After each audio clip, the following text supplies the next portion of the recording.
men that got accused, he seems to have, dedicated his life to,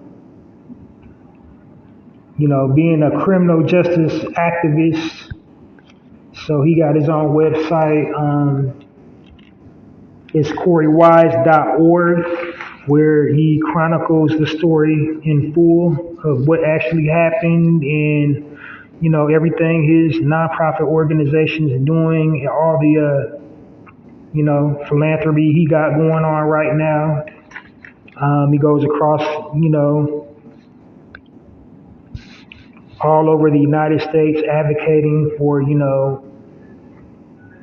criminal rights, people who have gotten wrongfully accused of a crime. And that happens quite a bit in the United States in our justice system. So, that's really dope. And I also seen, the prosecutor attorney, now she's trying to have her little story, that she was the one just even, putting out the narrative, trying to portray them and make them look like animals. And now she wants to play victim. Now she's getting justice. Now she wants to play victim. So, just a random thought here. I was just thinking, it's kind of odd that, most of the crime that happens in Central Park are to Caucasian people. And why I say it's kind of odd, because is it karma or a coincidence? You tell me, is it karma or coincidence that is, like 90% of the crime that happens in Central Park, the victims are Caucasian? Central Park used to be an all black community, and they turned it into a park. It used to be a black neighborhood. So is that a coincidence, or is it like the ancestors reaping their vengeance for the atrocity that befell them? Just something to think about.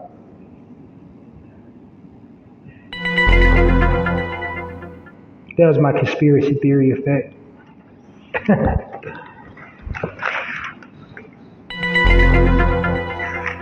I don't know, I might start having more of them moments.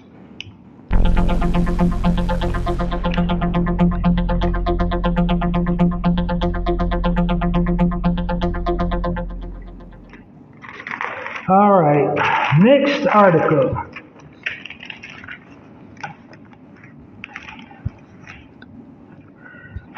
Headline reads, first ever black-owned RV resort in Alabama near the NASCAR Speedway. And this is a story about husband and wife team Nathan and Alicia Lawson. They decided to open an RV resort. It's actually in walking distance of the NASCAR track, the Talladega Super Speedway in Alabama. And it's quite ingenious, really, from an entrepreneurial standpoint, because they know millions, being Alabama natives, they know millions come to that event every year to watch the NASCAR races, and hotels are booked really solid. And so essentially people come by RV. So their business idea is to have like a trunk top, like what's a good one? A Ritz-Carlton of RVs. So their business is offering 5-star perks, they're offering rub downs and all that, and hot towel services and cold beverages and places that, plug your RVs in. they just offering like some real premium services is what I'm getting at. So really ingenious. They're building it. It's not quite done yet, but yeah, when they get that done, they're going to be raking in the dough hand over fist. Let me tell you, because like, you know, they love them some NASCAR now. Them NASCAR heads. They come from every state in the United States just to watch them races.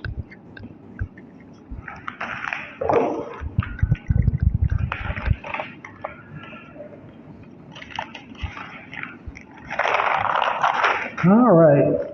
Next article reads, the headline reads, two sisters opened their own bed and breakfast in downtown Detroit.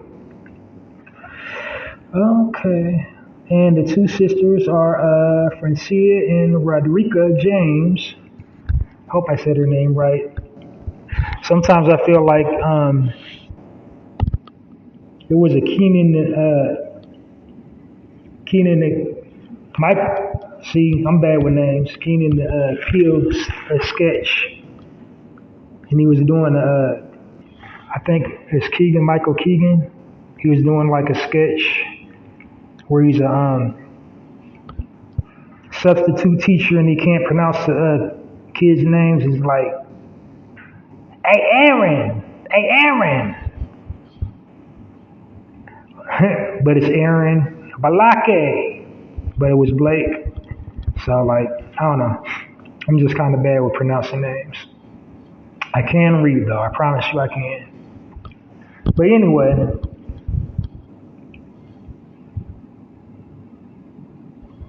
the name of the hotel is called the Cochrane House, and it's located in the Bush Park area just north of downtown Detroit. Their website is thecochranehouse.com, and their inspiration just came for their absolute adoration of Detroit. They wanted to just show some luxury. Their mother, they got their entrepreneurial spirit for their mother, who, taught them how to do that, to acquire the means to, renovate that old townhouse into a bed and breakfast. It's really luxurious in the pictures. They offer some real premium service. They offering their own blend of, soaps and lotions, rub downs, really elegant, fancy, high noon brunch tea. So it's real kind of, real schwanky. So if you're ever in Detroit, go hit them up. It's the Cochrane House.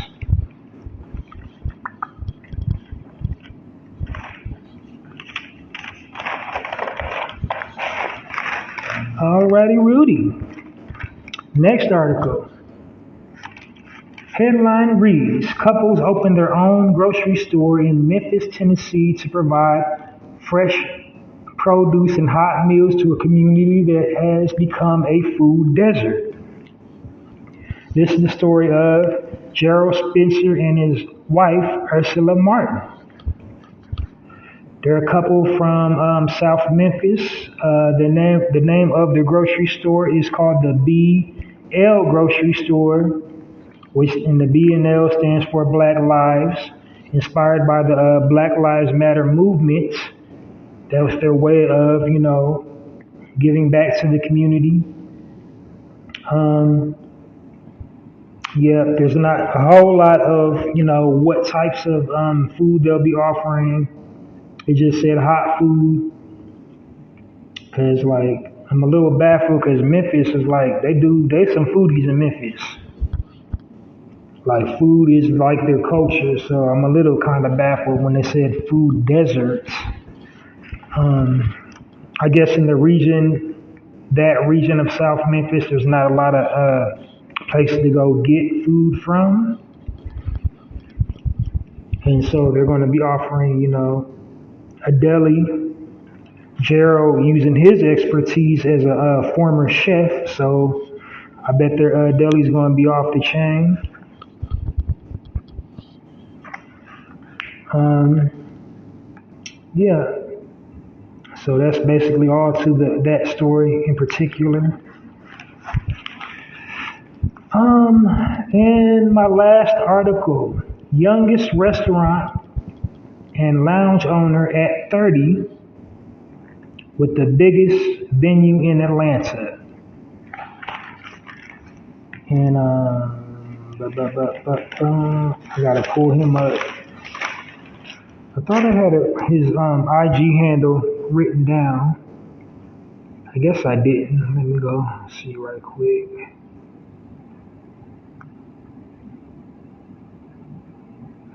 This is the last story, y'all. Okay, here it is. So it's called the lounge is called the Six Lounge, and it's spelled with the six, the number six, like 6IX Lounge at ATL. And the owner's name, it doesn't say his actual like government name, but his IG handle is @mad3.boss. So he's an entrepreneur, and if you go to his IG page, you will see all his endeavors. He's also doing music.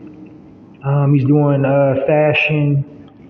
He got all kinds of merch, all kinds of music on his page. And I think the restaurant is just kind of something in addition to what he's doing. So we got a whole lot of projects going on. So go support that. The next time you're into ATL, shout it. That was a really bad ATL. But, oh well. All right. So that's all my articles I had today. And like I said, I want to, chime in on, put my little commentary on something that came across my timeline. I mean, really, it was a viral moment last week, but I just want to put my 2 cents in on it.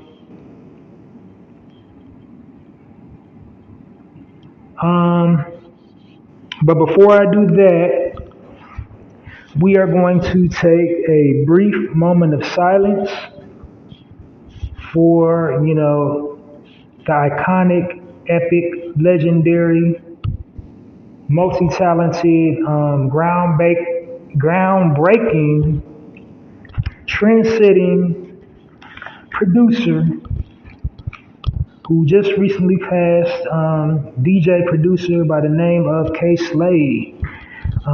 So he just recently passed away. I haven't come across any articles that said his cause of death, but one thing I do know for a fact that he did get diagnosed with that thing, and he was for a brief time on a ventilator, but I don't want to say that was the cause of his death because I haven't seen any articles or interviews to say that was his specific cause of death, but he is no longer with us, and we definitely all fans of hip hop who are going to miss him, as well as all the people that worked with him, people that knew him, family, friends, associates, colleagues. Everybody's going to miss him. He had a real, innovative style. He might not have started the mixtapes in New York City, but he darn sure revolutionized them. He just had a unique gift for blending certain talent. Like he had an ear for who sounds good on a track. He had a talent for, putting like different people together with, different styles. He was the master of that. There wasn't anybody better than him at that. So like a whole lot of good people, but nobody was as good as K Slade with matching, artists with the beats. Like it's usually the other way around. Like the artist gotta match the producer. Like I gotta pick the beat. Artist gotta pick the producer, but he was a producer to pick